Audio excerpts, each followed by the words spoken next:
Le premier tir est arrivé à 21h47, transperçant le casque du quartier-maître Davis et le faisant tomber instantanément. L'équipe SEAL s'est dispersée dans l'obscurité, mais il n'y avait nulle part où se cacher. Le tireur d'élite ennemi disposait d'optiques thermiques. Ils pouvaient voir leur signature thermique briller comme des balises dans la nuit afghane.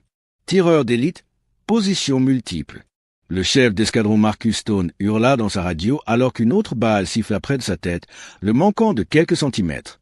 Nous avons besoin immédiatement. Le deuxième SEAL tomba. Puis le troisième. L'équipe était systématiquement éliminée par des tireurs d'élite qui ne pouvaient pas voir, ne pouvaient pas localiser, ne pouvaient pas combattre dans le terrain montagneux d'un noir absolu, sans lune et avec une couverture nuageuse épaisse. L'ennemi avait tous les avantages. Skywatch, ici l'équipe Alpha. Nous sommes cloués au sol par plusieurs tireurs d'élite avec capacité thermique. 3 à terre, besoin de soutien immédiat. Équipe Alpha, le soutien aérien le plus proche est à 40 minutes. Les renforts terrestres sont à 60 minutes. Pouvez-vous tenir la position? Stone regarda ses 7 opérateurs restants, tous pressés contre des rochers et des crêtes, essayant de se faire des cibles plus petites. Un autre tir retentit, impactant à 6 pouces de son visage. Des fragments de roches lui tracèrent du sang sur la joue. Négatif Skywatch. Nous avons peut-être 10 minutes avant qu'ils nous éliminent tous. Ces tireurs d'élite possèdent la nuit. C'est alors que la voix du sergent-chef Valeria Scott traversa le chaos sur la radio. Calme comme quelqu'un qui commande un café. Équipe Alpha, ici Overwatch. Je peux les chasser. Envoyez-moi vos coordonnées et restez baissés. Stone n'avait jamais entendu parler d'Overwatch. Qui diable êtes-vous? Nous avons besoin d'un vrai soutien. Pas chef. Je suis à 300 mètres au nord-ouest de votre position. Je surveille les mouvements ennemis depuis 1 heure. Je compte 10 tireurs d'élite dans une zone de mise à mort coordonnée. Ils utilisent des viseurs d'armes thermiques à haine, pas 13. Je peux les éliminer, mais j'ai besoin que vous me fassiez confiance et restiez baissés. Vous êtes une seule personne. Nous avons besoin d'un peloton, d'un soutien aérien, quelque chose qui puisse. Un autre SEAL hurla alors qu'une balle lui fracassait la jambe. Cela faisait 4 victimes en moins de 3 minutes. Chef, vous êtes à court de temps. Je bouge maintenant. Gardez vos balisières éteintes et ne tirez pas sur les éclairs de bouche. Vous révéleriez vos positions. Je maîtrise la situation. Stone n'avait pas le choix. Son équipe mourait. Reçu, Overwatch. La nuit est à vous. Ce que le chef Stone ne savait pas, ce que personne dans cette vallée ne savait, c'est que le sergent-chef Valeria Scott était la chasseuse nocturne la plus mortelle de l'armée. 3 déploiements, spécialisés dans les opérations de contre-sniping nocturne. 200 éliminations confirmées, 80% d'entre elles dans l'obscurité totale. Elle avait été attachée aux opérations SEAL en tant qu'observatrice parce que la sagesse conventionnelle disait qu'on ne pouvait pas chasser les tireurs d'élite la nuit. L'ennemi avait des optiques thermiques, une vision nocturne, des positions préparées. Les chasser dans l'obscurité étaient considérés comme suicidaires. Valeria avait passé 3 ans à prouver que la sagesse conventionnelle était fausse. Elle se déplaçait dans la nuit afghane comme un fantôme. Sa vision nocturne spécialement modifiée lui donnait des avantages. Même les lunettes thermiques de l'ennemi ne pouvaient égaler. Ce qui s'est passé dans les 4 heures suivantes allait prouver que certains chasseurs sont les plus mortels quand le soleil se couche. Mais avant de vous montrer comment elle a éliminé 10 tireurs d'élite ennemis dans l'obscurité totale en utilisant des tactiques qui allaient révolutionner les opérations de combat nocturne, laissez un commentaire pour nous dire d'où vous regardez et appuyez sur le bouton d'abonnement parce que cette histoire prouve que le prédateur le plus dangereux est celui qui chasse dans l'obscurité absolue. Maintenant, entrons dans le vif du sujet.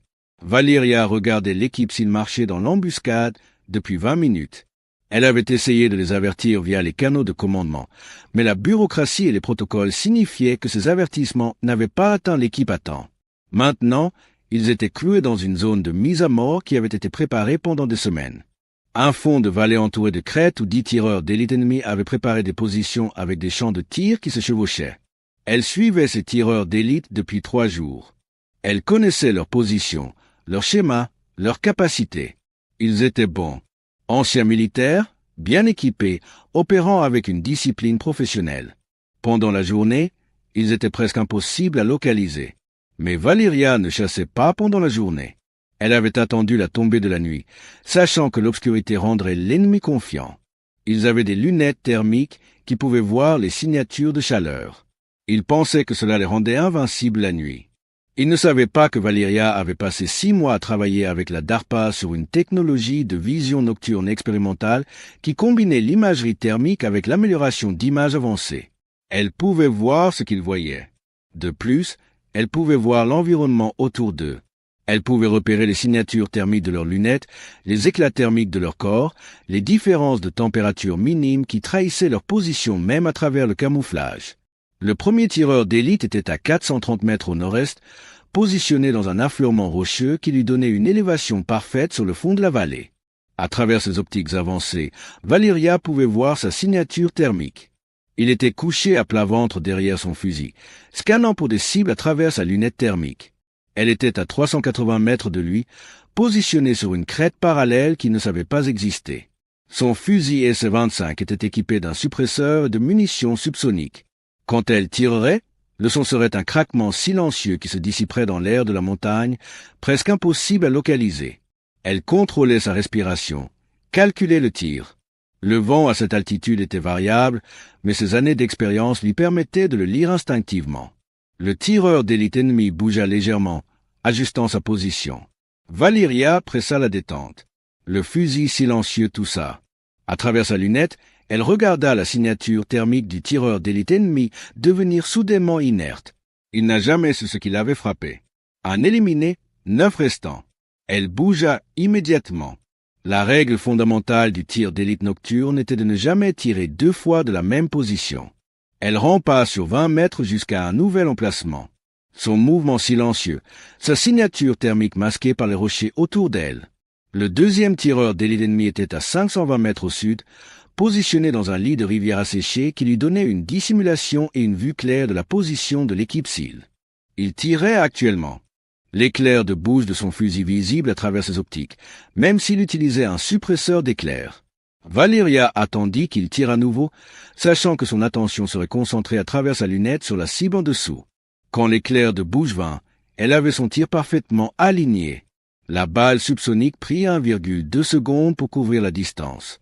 Le tireur d'élite ennemi était déjà en train d'actionner son verrou pour un autre tir quand la balle de Valeria arriva. Sa signature thermique s'effondra. 2 éliminés, 8 restants.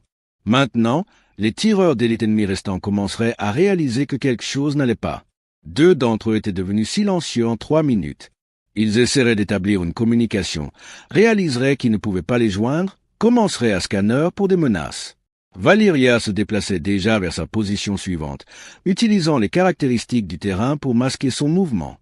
Les tireurs d'élite ennemi regardaient vers le bas dans la vallée, cherchant des menaces parmi les cils. Ils ne regardaient pas derrière eux, ne considéraient pas que quelqu'un pourrait les chasser depuis les crêtes qu'ils pensaient sécuriser.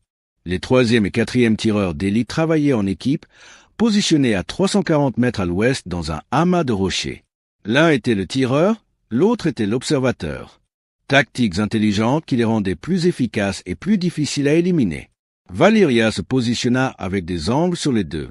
Le tireur était concentré sur le fond de la vallée. L'observateur scannait avec des jumelles thermiques, cherchant des menaces. Elle prit l'observateur en premier. C'était celui qui pourrait la repérer. Le tir était à 355 mètres avec un léger angle descendant. Elle compensa la géométrie, tira. La signature thermique de l'observateur s'éteignit. Le tireur réagit immédiatement, se tournant vers son partenaire, réalisant que quelque chose n'allait pas. Ce moment de distraction était tout ce dont Valeria avait besoin. 2e tir, 3 secondes après le premier. Le tireur tomba. 4 éliminés, 6 restants. Sur le fond de la vallée, le chef Stone regardait ses cils restants se blottir dans n'importe quel abri qu'il pouvait trouver. Le tir ennemi s'était arrêté. Pendant 30 secondes, il n'y avait eu aucun tir des crêtes environnantes. Overwatch, équipe Alpha, quel est votre statut? La voix de Valeria revint, toujours calme. 4 tireurs d'élite ennemis éliminés. 6 restants. Restez en position. Cela va prendre encore quelques minutes. 4 tireurs d'élite éliminés. Comment êtes-vous, chef? Avec tout le respect que je vous dois, laissez-moi travailler. Gardez votre équipe baissée et silencieuse. Stone regarda ses opérateurs. Ils le fixaient tous, attendant des réponses qu'ils n'avaient pas. Quelqu'un là-bas dans l'obscurité chassait les chasseurs. Et qui qu'elle soit, elle était terriblement efficace. Le 5e tireur d'élite ennemi était la cible la plus difficile jusqu'à présent. Il était positionné à 680 mètres à l'est dans une entrée de grotte qui lui donnait une couverture presque complète. Seul le canon de son fusil et sa lunette thermique étaient visibles depuis la position de Valeria. C'était un tir incroyablement difficile. Petite cible à portée étendue dans l'obscurité avec un vent variable. La plupart des tireurs d'élite ne tenteraient pas ce tir. Mais Valeria avait effectué des tirs similaires des dizaines de fois. Elle s'installa en position, contrôla sa respiration, calcula chaque variable. Le tireur d'élite ennemi tira sur quelque chose dans la vallée, lui donnant la position exacte du canon de son fusil. Elle visa 6 pouces derrière où elle pouvait voir l'éclat thermique de sa lunette, sachant que c'est là que serait sa tête. L'angle était extrême, la cible minimale. Elle prit le tir. 680 mètres à travers l'air de la montagne. La balle subsonique vola juste. L'éclat thermique de la lunette ennemie s'éteignit soudainement, puis tomba sur le côté alors que le tireur d'élite s'effondrait. 5 éliminés, 5 restants. Maintenant, les tireurs d'élite ennemis restants étaient définitivement conscients qu'ils étaient chassés. Valeria pouvait les voir à travers ses optiques, scannant les crêtes, essayant de la localiser. Mais elle était positionnée dans des endroits qu'il n'avait jamais envisagés, utilisant des angles qu'il pensait impossibles. Le 6e tireur d'élite fit une erreur fatale. Il utilisa sa radio et la signature électromagnétique de sa transmission s'illumina sur l'équipement de détection de Valeria. Elle traça le signal vers une position à 290 mètres au nord où un tireur d'élite s'était dissimulé dans des buissons épais. Il pensait être invisible. Les buissons le cachaient de la détection visuelle et son positionnement soigneux signifiait que sa signature thermique se mélangeait avec la chaleur ambiante des rochers. Mais Valeria pouvait voir la légère anomalie, la différence entre la température de la roche et la température humaine. Elle tira dans les buissons, visant le centre de cette différence thermique. Les buissons bougèrent alors que le corps tombait. 6 éliminés. Les 7e et 8e tireurs d'élite paniquèrent. Ils quittèrent leur position, essayant de se relocaliser vers une meilleure couverture. Le mouvement les rendit visibles aux optiques avancées de Valeria. Des signatures thermiques se déplaçant contre le fond plus frais de roches et de sol. Elle suivit le premier alors qu'il courait, le précéda de 2 mètres pour tenir compte de son mouvement et du temps de vol de la balle. Tira. La silhouette en cours s'effondra à mi-enjambée. Le second avait atteint une nouvelle couverture, une position derrière un gros rocher à 410 mètres. Il pensait être en sécurité, mais il s'était arrêté dans un endroit où sa signature thermique était partiellement visible autour du bord du rocher. Valeria prit son temps avec ce tir, calcula l'angle exact nécessaire pour enfiler la balle à travers l'écart étroit. Tira. La signature thermique disparut. 8 éliminés, 2 restants. Les 2 tireurs d'élite ennemie restants étaient devenus complètement sombres. Ils avaient éteint leurs lunettes thermiques, arrêté de bouger, s'étaient rendus aussi petits que possible.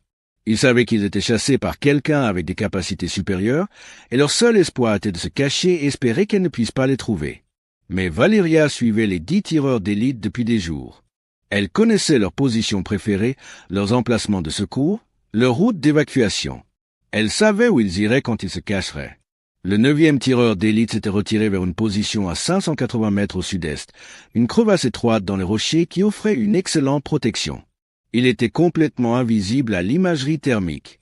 Les rochers autour de lui masquaient parfaitement sa signature thermique. Mais Valeria n'avait pas besoin d'imagerie thermique pour le trouver. Elle avait regardé préparer cette position exacte 2 jours plus tôt. Elle savait précisément où il serait.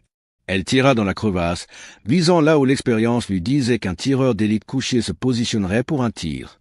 Pendant un long moment, rien ne se passa. Puis une signature thermique apparut. La chaleur du sang frais plus chaud que les rochers environnants. 9 éliminés, 1 restant. Le dernier tireur d'élite ennemie était le meilleur d'entre eux. Il était resté complètement immobile pendant 10 minutes, ne bougeant pas, n'émettant aucun signal électromagnétique, ne donnant à Valeria aucune indication de où il était. Mais tout le monde fait des erreurs finalement. Après 12 minutes d'immobilité complète, il déplaça légèrement son poids. Juste un petit mouvement pour soulager des muscles crampés. Ce mouvement créa un bref éclat thermique alors que son corps pressait contre la roche dans une nouvelle position. C'était visible pendant moins de 3 secondes, mais 3 secondes étaient tout ce dont Valeria avait besoin. Elle se dirigea vers la source de cette anomalie thermique, calcula où un tireur d'élite se positionnerait à cet endroit, et tira. Le 10e tireur d'élite ennemi ne fit jamais un autre son. Équipe Alpha, ici Overwatch. Les 10 tireurs d'élite ennemis éliminés. Vous êtes libre de bouger. Le chef Stone fixait l'obscurité, essayant de traiter ce qu'il venait de voir. Une personne avait éliminé 10 tireurs d'élite ennemis en 4 heures d'opération nocturne. Des tireurs d'élite qui avaient toute son équipe s'il clouée au sol et mourante.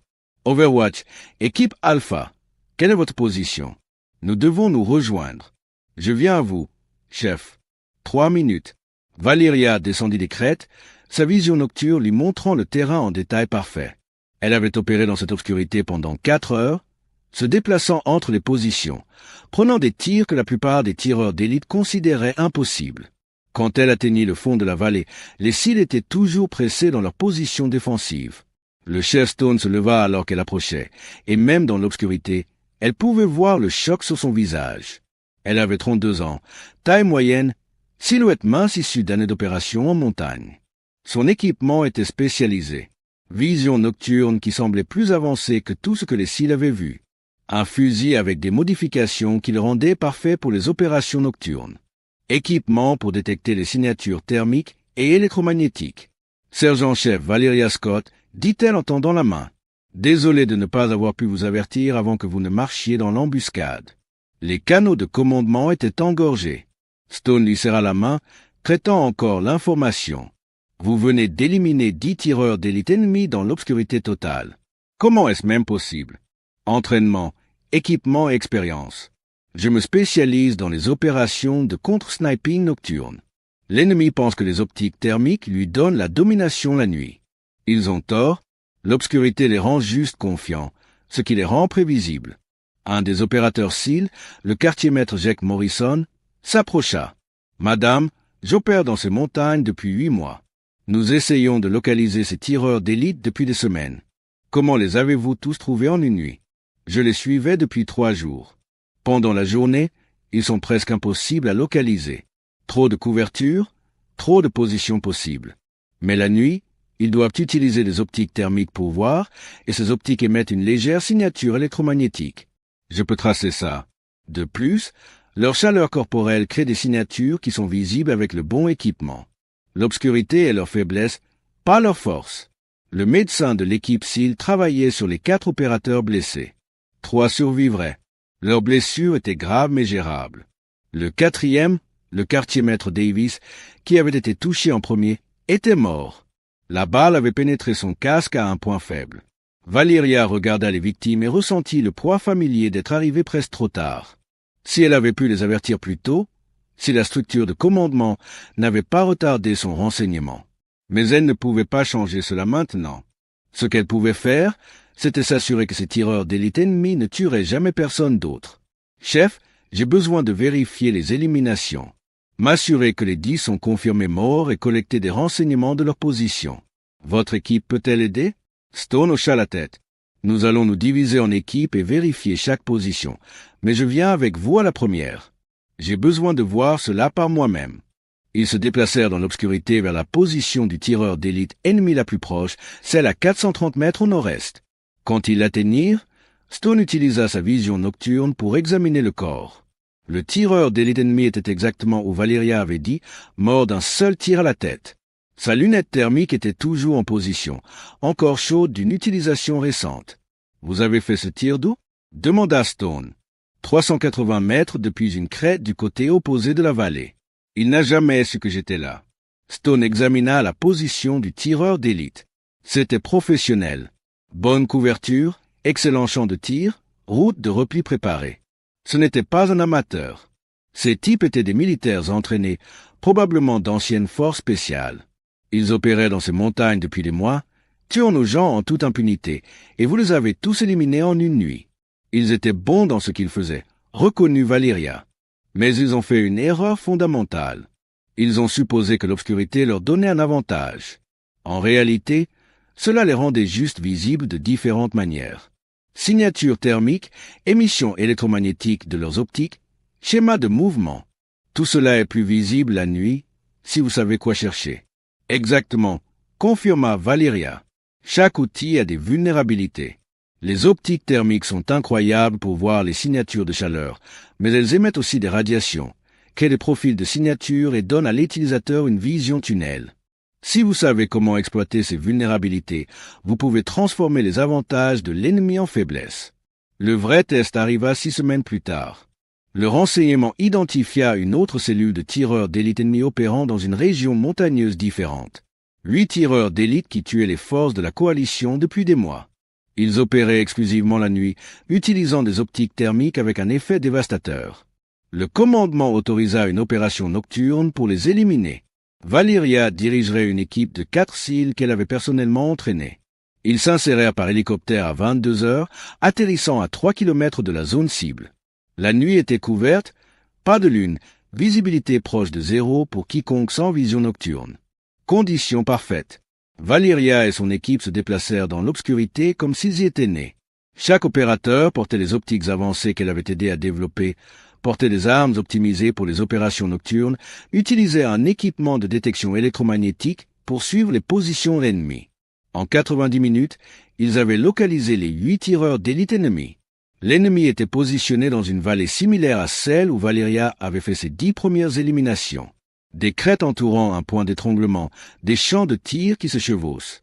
Positionnement professionnel. L'équipe Alpha a les 8 positions marquées, murmura Valeria dans sa radio.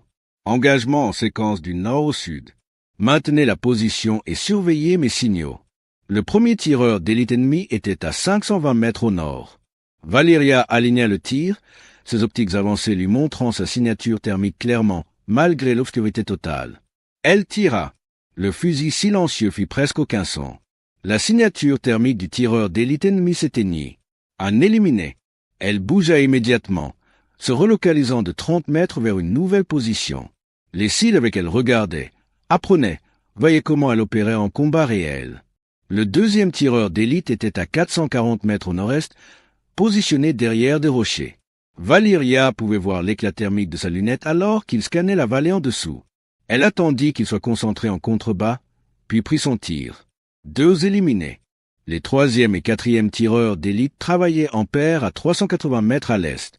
Valeria fit signe au quartier-maître Morrison, qui s'était positionné avec un angle sur la 2e cible. Ils tirèrent simultanément. Les 2 tireurs d'élite ennemis tombèrent en moins d'une seconde l'un de l'autre. 4 éliminés. Les 4 tireurs d'élite ennemis restants savaient que quelque chose n'allait pas. Ils commencèrent à scanner les crêtes, cherchant des menaces. Mais Valeria et son équipe étaient positionnés dans des endroits que l'ennemi n'attendait pas, utilisant des angles qui semblaient impossibles. Le 5e tireur d'élite fit l'erreur de se déplacer vers une nouvelle position. Le mouvement créa une signature thermique qui se détachait contre les rochers plus frais. Valeria le suivit, visa la cible en avance. Tira. 5 éliminés. Les 6e et 7e tireurs d'élite étaient devenus complètement immobiles, essayant de se cacher dans l'obscurité. Mais leurs lunettes thermiques étaient toujours actives, émettant toujours des signatures électromagnétiques que l'équipement de Valeria pouvait détecter. Elle marqua les positions pour son équipe. 2 SEAL tirèrent simultanément sur les positions marquées. C'est éliminé. Le dernier tireur d'élite ennemi était le plus intelligent de tous. Il éteignit sa lunette thermique, arrêta de bouger, se rendit presque invisible. Pendant 10 minutes, il n'y eut aucun signe de lui. Puis Valeria repéra quelque chose. Une minuscule anomalie thermique à peine visible qui ne correspondait pas au terrain environnant. Cela pouvait être le tireur d'élite ennemi, ou cela pouvait n'être rien. Elle attendit, patiente, laissant la cible se révéler par un mouvement ou une émission de chaleur inévitable. Après 12 minutes, l'anomalie bougea légèrement. C'était tout ce dont elle avait besoin. Elle tira dans l'obscurité sur une cible qu'elle pouvait à peine voir. Pendant un moment, rien ne se passa. Puis, une signature thermique apparut. La chaleur d'un corps tombant, le sang réchauffant les rochers froids. 8 éliminés. Équipe Alpha, toutes les cibles éliminées. Avancez et vérifiez. La vérification prit 90 minutes. Les 8 tireurs d'élite ennemie étaient confirmés morts. Chacun tué d'un seul tir précis dans l'obscurité totale.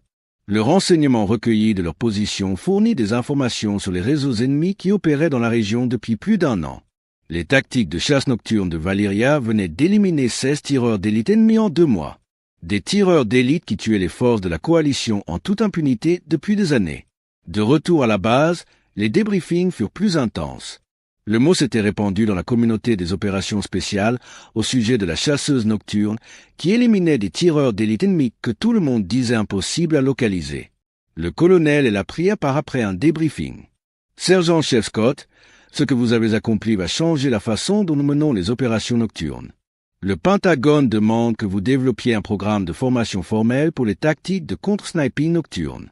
Ils veulent reproduire vos capacités dans toutes les unités d'opération spéciales. Madame, je suis disposé à former quiconque veut apprendre, mais je dois clarifier quelque chose. Il ne s'agit pas de moi étant spécial. Il s'agit de comprendre que nous avons abordé les opérations nocturnes avec le mauvais état d'esprit. Nous avons traité l'obscurité comme une limitation alors qu'elle devait être vue comme un avantage. Avec une formation et un équipement approprié, n'importe quel opérateur qualifié peut faire ce que je fais. Peut-être, mais vous avez été pionnière de ces tactiques. Vous avez prouvé qu'elles fonctionnent. Cela fait de vous l'experte en la matière. Au cours de l'année suivante, Valeria forma des centaines d'opérateurs aux opérations de contre-sniping nocturne. Ces techniques devinrent la doctrine standard pour les unités d'opération spéciales opérant en Afghanistan et dans d'autres théâtres. L'activité des tireurs d'élite ennemis chuta dramatiquement. L'ennemi s'était appuyé sur l'obscurité comme protection, mais maintenant l'obscurité les rendait vulnérables. Leurs optiques thermiques, qu'ils pensaient les rendre invincibles, devinrent des balises de repérage pour les chasseurs nocturnes américains. Le chef Stone demanda à Valeria pour 3 autres opérations au cours des 6 mois suivants.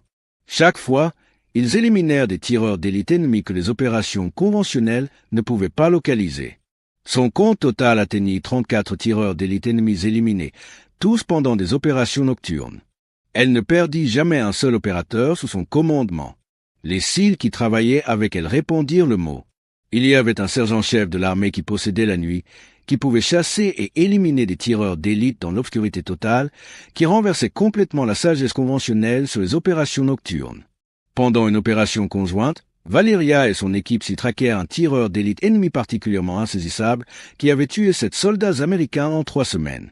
Il était un fantôme apparaissant la nuit, prenant 1 ou 2 tirs, puis disparaissant. Le renseignement suggérait qu'il était un ancien opérateur Spetsnaz russe, l'un des meilleurs combattants ennemis du théâtre.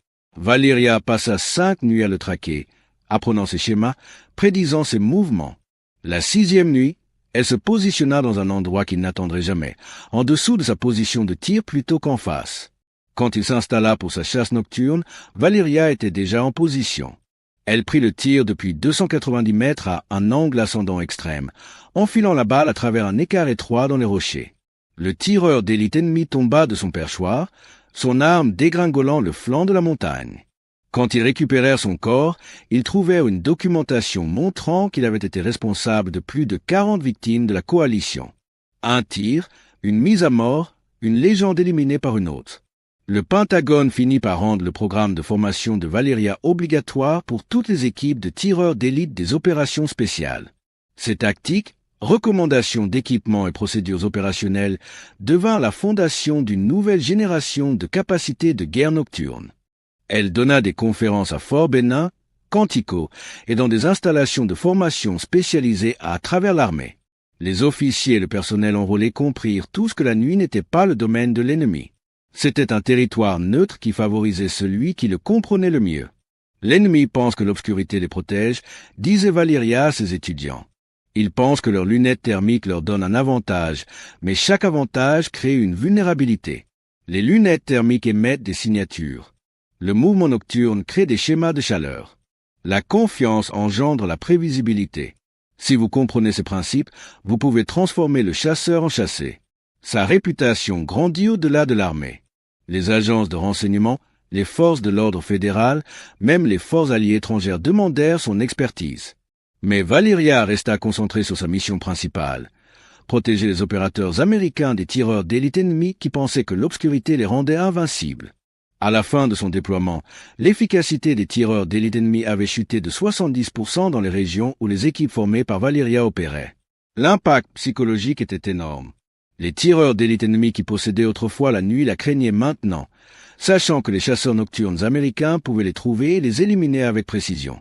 Ils avaient dit que personne ne pouvait chasser les tireurs d'élite la nuit, que les optiques thermiques de l'ennemi les rendaient trop dangereux, trop difficiles à localiser, trop bien protégés. Le sergent-chef Valeria Scott avait prouvé qu'ils avaient tort. 10 tireurs d'élite ennemis éliminés dans sa première opération, puis 8 de plus, puis des dizaines de plus. Au cours de mois d'opération, elle avait transformé la nuit de l'avantage de l'ennemi en leur plus grande vulnérabilité. Elle enseigna aux forces d'opération spéciales que l'obscurité n'était pas quelque chose à craindre. C'était un outil à exploiter. L'ennemi avait possédé la nuit grâce à des optiques supérieures et des tactiques professionnelles.